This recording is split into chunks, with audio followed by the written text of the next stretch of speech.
Hello everyone, welcome back to another video. Today, I'll be showing you how to use Xfinity Hotspot. First, make sure your Wi-Fi is turned on.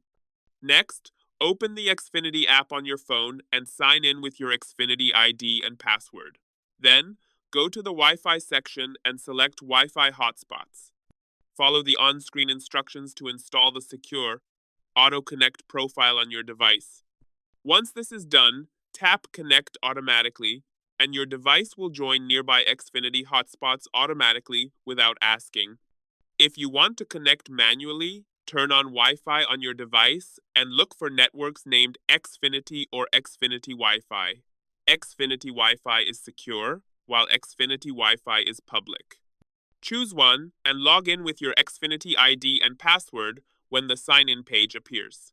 To connect on a computer, select the Xfinity Wi-Fi network and enter your login details when prompted. Now you can connect to Xfinity hotspots anytime. That's all there is to it. If you found this video helpful, don't forget to like and subscribe. Thanks for watching.